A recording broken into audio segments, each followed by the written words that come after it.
Hey, what is up guys? It's your boy Speed here, and today we're going to be looking at something pretty new. Void Spirit for his entire history has been a mid-hero. It's been a mid-hero because the hero is seen as a hero that needs a lot of levels and tends to enable other heroes better than he plays to become a solo carry core. However, in today's video, we're going to be following a new trend, and that is Void Spirit carry. This is something being picked in high-level DPC matches and high-level pubs alike. Honestly, I was very doubtful at first. I've had multiple people suggest that this is a good video topic and people recommend that I look into it. I'm always open-minded, but I was definitely doubtful because the hero's base armor is 3, its base movement speed is 290. I thought it was pretty level dependent, but we're gonna see in today's video that 23 Savage doesn't 1v9 this game by any means, but makes Void Spirit look like a solid and reliable carry. So if you're looking for something fun to try, this is a great hero to give a shot. Alright, before we get into the main part of the video, I do want to let you guys know that I'm not only posting videos here on YouTube, I also frequently post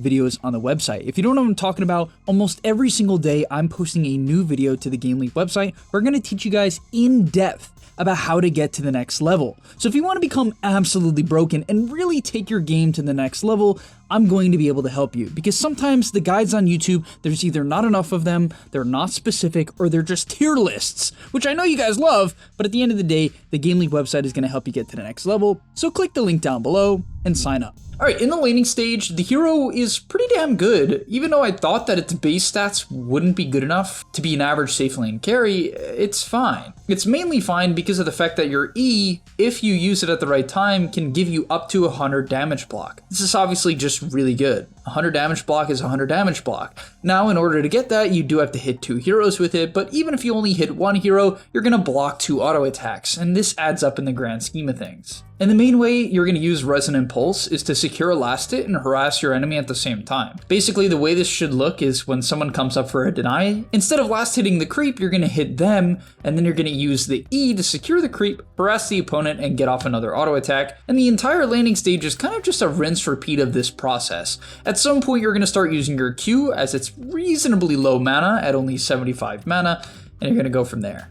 So what I want to show you guys in this clip is that he's basically a strength hero at this point. He's got a bracer and a belt of strength, putting him to 1000 health. He's got some extra HP regen from the bracer. He was able to get the Lotus, which is wonderful because this is a very heavy trading hero, so the Lotus is just really great, especially for your mana pool. And you'll see in this clip, he just runs through the creep wave, which typically is a horrible idea, but I definitely trust 23 Savage here in his decision to run through the wave, and he just starts auto-attacking the Spirit Breaker. Now, to be fair, Spirit Breaker isn't the best trading hero, and the guy should use Charge in order to prevent this play from 23 Savage from being so effective, but still, this is crazy. And I also saw a Void Spirit do this to an Underlord, funny enough, in a professional match that I watched. So yeah, you just kind of run through the wave, Q the guy, use the stun duration to harass him, and then use the E if they commit to the trade, right? You only want to use the E if they commit to the trade. And the reason why is the E will push the creep wave.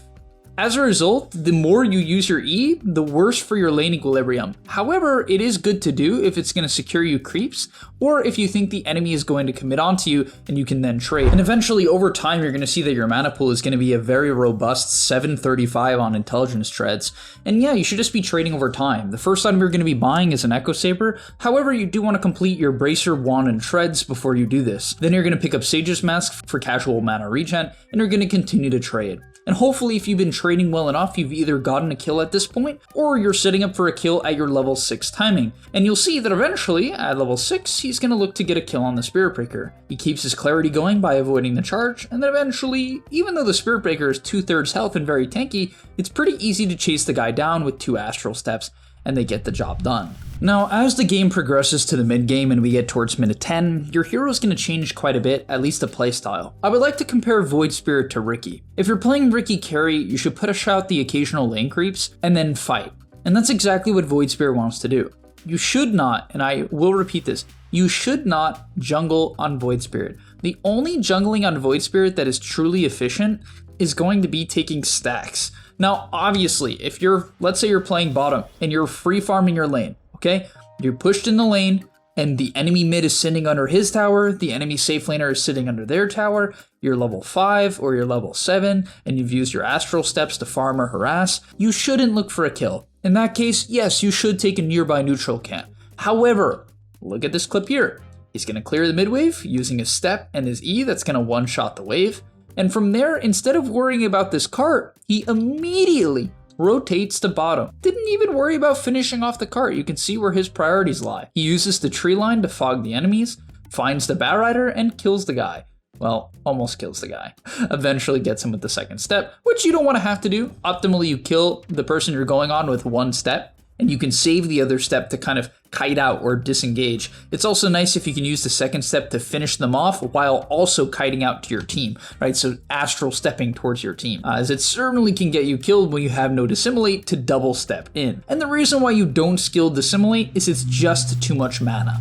And this clip right here is a great example of how to play the current Void Spirit. Sitting at 1800 health at 12 minutes is honestly comical. Like, there's no other way to put it. It's just funny. Like, why are you so tanky? I don't know, but he's got a pig pull, which also gives him a ton of damage, and he's hitting for 150. But in this clip here, he doesn't panic. Oracle comes to kind of save him, and instead of feeling like, oh, they're high HP, I'm not going to be able to get a return kill, he understands that this is the entire point of his hero. Kite out, live, because you're way too tanky, re-engage with your low cooldown abilities, and eventually finish the kill. What you want to do to actually finish off kills is auto-attack them when they're melee range, and then only astral step when they're out of attack range, like as we see here on to beef the Bat Rider player. And eventually, same thing. Well, to be fair, he didn't have an astral step here, so this clip's a little bit different. He had to use it to close the gap, but with 2 hits from the Echo Saber and a Resonant Pulse, they get another kill. Alright, so the game ends up kind of staticking for a while as the enemy Medusa was completely overfarmed and they were losing a few fights. But this is the turnaround fight of the game. The enemy Medusa's Aegis is running out, and he's honestly pretty strong.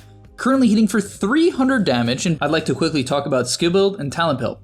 Instead of actually maxing out his abilities or taking his level 10 talent, he skipped his level 10 talent. He did take the outer dissimilate ring, which will strictly be used to kite out, maybe a little bit of engaging with it if you truly are chasing people down. But the goal of Void Spirit at this point in the game is to right-click people to death with purely stat items and initiate for your team. You probably won't die because you have Vindicator's Axe to keep you alive at 20 armor when he gets stunned, and a Manta as well to get out. But basically what's really great about this fight is his ability to actually outplay the enemies by just kiting with astral steps, and this is the power of Void Spirit carry. Also, his item build is definitely off meta, however it's an adjustment to try to kill Medusa, right? Obviously you wouldn't really buy Diffusal Blade in your average game, you would go for something like Daedalus or Lincoln's or Scotty, depending on your matchups. So as we see in this fight here, he's going to be looking to target the backline. You typically don't do enough damage unless you're like way ahead. You don't typically do enough damage to solo kill the enemy carry, so you're better off looking for heroes like Crystal Maiden, Bat Rider, etc. And he's going to find the perfect jump, immediately taking out a very valuable Crystal Maiden. He's going to pop his Manta and get Stone Gazed, which is pretty scary because now if you get disabled, you're stuck, and you don't want that to happen. But the Vindicator's Axe giving him 20 armor makes him practically invincible, and he's going to be able to use the outer dissimilate ring to kite out. Now he kind of has to wait for another astral. How does he get Stone Gazed again? What the hell? Now he has to wait to kind of go in, but fortunately for him, his Magnus hits a great RP. I do not know why he did not step through these guys. I think he kind of panicked or choked or something like that, because he certainly should have stepped through them. But either way, he's going to follow up with his Q and now has to wait a little bit of time before truly going back in because his spells are on cooldown. Wait for your astral step to come back up, and if you're level 20, it will come back up very quickly, and he actually skills the talent mid-fight. If you don't know what the talent is, it's -4 seconds astral step charge restore time, meaning your ulti comes back up faster. So he's going to take out an Ember Spirit who crazy overextends, and now they've kind of won the fight. Beautifully done by the Magnus to hit a nice RP, but his targeting and positioning, using the left side high ground to find the Crystal Maiden with the help of the Nyx was super game winning. As they burn out the Medusa's mana, he's going to kite the guy, keep him in place, waits for the Aegis to eventually reclaim, and they win a fight. 6k down, game completely swings. Now, I'm not going to lie, I have no idea what the SEA server is doing in this play. I do not know why they would try to kill the Void Spirit, because frankly, killing a Manta, Lincoln's, Vindicator's Axe, level 21, 3k HP Void Spirit is not very doable in most games. It's just not. He pops the Manta, which makes it very hard to get a lasso off, and frankly, even if the guy lassoed him here, he wasn't going to die. There's an Oracle behind him, and as I said, he has 3,000 HP! Oh, man. But yeah, they eventually chase down the Ember. Huge misplay from the side of the Dire, and they get a kill onto 2 heroes. This is now going to transition into a tier 2 tower as well, so map control is going to swing towards the side of the Radiant now. And all of a sudden the game is flipped on its head. So talk about a hero that actually scales better than it might seem, even though it's not going to one-shot people by any means. Well, maybe it would if the supports are really in her farm. Typically not the case nowadays with how much farm there is for supports on the map. But you're able to just kite in and out so well in the fights and push in lanes so aggressively that you scale as this carry that picks off the backline. And so you kind of play the role of your typical mid laner, which is like Assassinator. You know, a lot of mid laners, Storm, Quap, Ember, you know, they play this assassinator role where they do very consistent damage and they're hard to kill, which tends to be optimized or optimal for killing the backline. We'll even see here, look at this, he dissimulates in, which is pretty crazy considering his Magnus is across the map. I have to imagine that this is not a fight here. All right, and joke's on me, this was still a fight. So the Oracle ends up living due to his shard and some massive heals, and what's really crazy is his confidence to go in. He actively uses a step forward. His Wind Ranger dies, but the enemy team forgets about the Magnus and he baits them here. He knows that he's absurdly tanky, and even though his Linken's End Manta is down, it creates enough time and enough space and enough tension where the Magnus is able to come in, hit a really nice 2-man RP. He's now able to kite out with the Dissimulate, wait out on the side, does get stuck in the tree line here.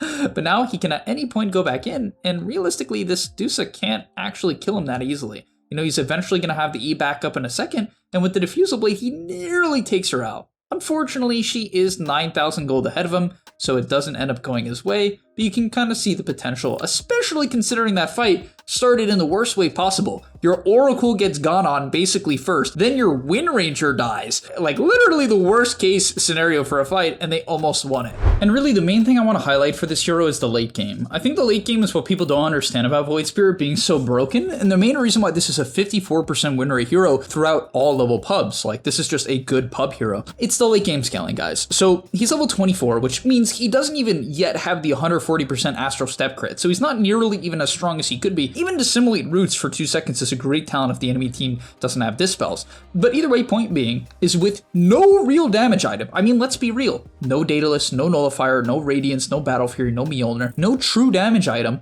He's hitting for 385 damage with really high attack speed and 4,000 health, right? And that's the power here. Look, he's gonna go onto this Maiden and he knows with the Linkens, this bat doesn't threaten him. Could use Force Staff and then Lasso to get the kill, but realistically, he's not gonna die, right? The Dusa doesn't hit hard enough. You can see, like, yeah, he's gonna get chains, but with 1 Manta, he's out and about, right? He's gonna step, and with very little time, both steps will be back up, and he can look to kill a support. And eventually, he manages to get a Spell Prism, which is an incredible item, right, on Void Spirit. 6 ult stats, 12% CDR, plenty of mana, you'll never run out of mana again.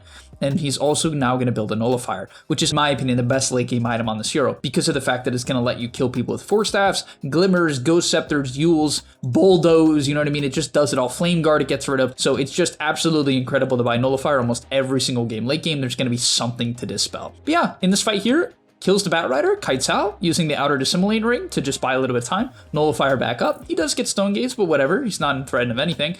I don't think he really wants to go on Medusa if he doesn't have to, but he'll jump onto the Ember. Unfortunately, misses the Q, but look at the damage, right? Just pumping damage onto this Ember Spirit. Yes, he's not one-shotting him, you're not a PA or you're not a Sven, but you have way more mobility and survivability than both of those heroes combined. So he's gonna wait, looking for a gap onto the CM, doesn't find it, jumps over onto the Ember Spirit, catches him on the outside, unfortunately does get rooted up by CM, which is a bit of a tough matchup for Void Spirit, but he's once again gonna kite out. With the Spell Prism, it's over and over and over again. And same thing here.